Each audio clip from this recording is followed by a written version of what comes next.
It was one of those things where I was watching it all unfold. I'm like, please, Saleh, just come back home. You know you're wanted over here. You know, let's get back to playing dominant defense. Let's go win a Super Bowl.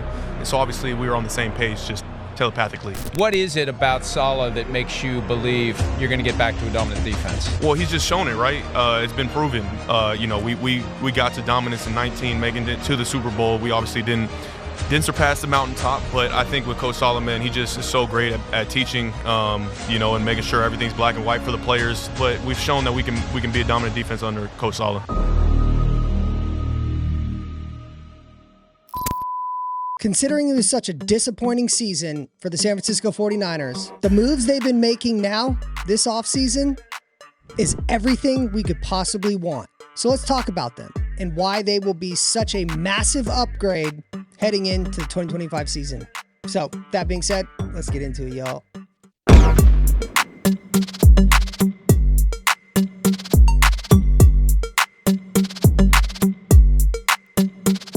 Yo, what's up, everybody? It's your boy, Ryan Tigey, back in action. Ladies and gentlemen, Robert Saleh is back. After a 4-year hiatus with the New York Jets, Robert Saleh is coming home.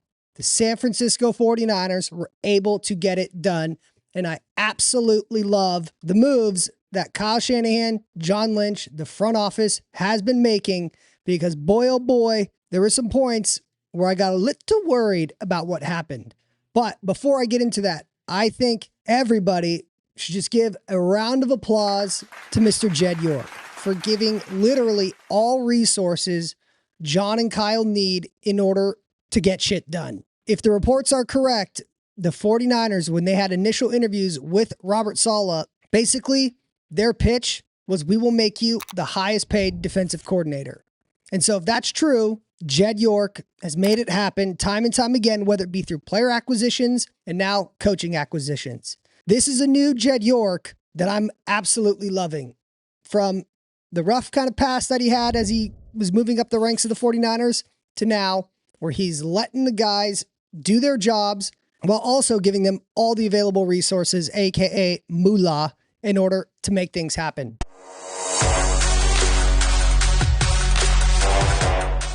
So like I mentioned, Robert Saleh back from his 4-year hiatus with the San Francisco 49ers. And I'm not going to lie, throughout the interview process, it was reported that the 49ers, at least to the public, they weren't doing that many interviews. The 49ers appeared to put all their eggs in one basket, the Robert Saleh basket. And man, was it getting a little nerve-wracking when the reports were coming out that Robert Saleh was in a prime position and as a top candidate for the Jacksonville Jaguars head coaching position. Thankfully, the Jags are the Jags. Duval.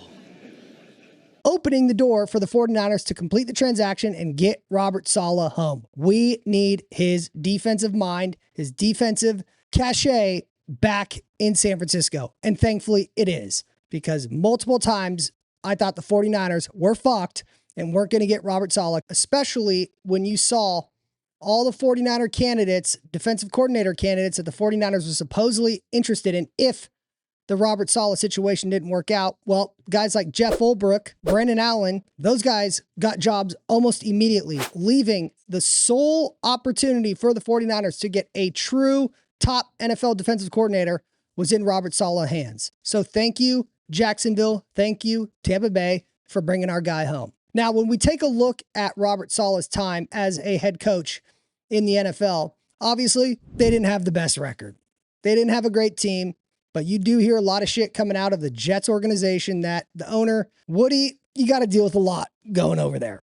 And so the one thing I do know, during Robert Saleh's time as the Jets head coach, they were a top 5 defensive unit throughout that time. So you know Robert Saleh is going to go bring all that knowledge, all that prestige back into the 49ers building, which we need, because this past year with Nick Sorensen as a first-time play caller, it wasn't good. It was a very bland defense. It was almost as if the opposing offenses knew what the 49ers defense was going to do before they called the play. It was very generic, very bland. The 49ers consistently were unable to get stops in pivotal moments, which we can expect that the 49ers this upcoming season, they will do. So now when I take a look back at the Robert Saleh time as a defensive coordinator with the 49ers, we all know in 2017, 2018 kind of got off to a rocky start, but 2019 is when they started hitting their stride. When I take a look back at the 2019 season, under Robert Saleh, the 49ers defense had 27 turnovers versus what they achieved this year with only 11 turnovers this past season under Nick Sorensen. The 49ers in 2019 also were second in the NFL in rushing yards allowed and first in the NFL with passing yards allowed. So that speaks volume to what we can expect the 49ers to get back on track of doing. And then, of course, one of the most important stats from a defensive perspective is sacks. Under Robert Saleh in 2019, the 49ers had 48 sacks. This year, 37 sacks. Now, I'll be the first to admit the defensive line, they're not equal. 2019, the Buckner, Armstead days, Ford, Bosa, that defensive line was unbelievable. And honestly, quite sad that they weren't able to win a Super Bowl during that time because that defensive line was by far, without question, the best in the NFL. But I digress. The 49ers, Robert Saleh has come out and has said through reports that he wants to make the 49ers defensive faster and more exotic.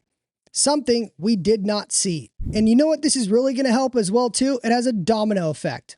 It is going to help Kyle Shanahan tremendously focus more on offense. Because you got to think about it. The past 2 seasons, Steve Wilks was an outsider. He had to come into the building and learn the scheme, learn the players. He had to adapt. We're usually a rush 4 kind of team, and it's a little different this year. But yeah, I don't know.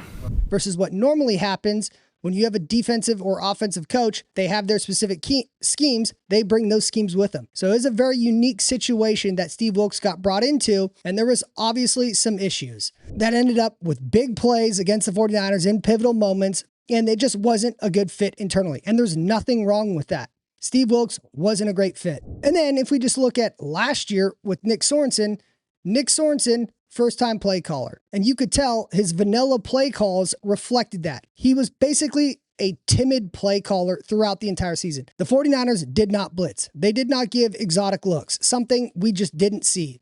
And it was very frustrating as a fan, as I'm sure you witnessed and I witnessed. It was not good. The 49ers consistently got beat on defense in the most pivotal times of the game. So when you think about what Robert Saleh is bringing, outside of being a top NFL defensive coordinator in general, that is going to free up massive amounts of time as it relates to Kyle Shanahan and offense. Kyle Shanahan can focus on dialing up plays, getting Brock Purdy on the move, throwing tutties, getting CMC open on a jet sweep motion. Kyle Shanahan now, because he has full trust, Robert Saleh is a proven product that is going to allow Kyle Shanahan to focus a lot more on offense, because the past 2 seasons, he wasn't able to do that. He had to be in the room with Nick Sorensen. He had to be in the room with Steve Wilks. He did not have as much dedicated time as he has had historically. When you talk about DeMeco Ryans and Robert Saleh's first stint, he just didn't have that the past 2 seasons. And it showed. It showed in the offense and in the defense. And so this year, we can expect not only for the defense to get tremendously better, but the offense to be more creative. So that is something I expect and I think is going to be a massive ordeal when we see the 49ers get back into action. And then, of course, the second massive move, the hiring of special teams coordinator Brant Boyer. Philosophy is, 500 miles an hour all the time. And, we're going to play snap to whistle and we're going to punch first.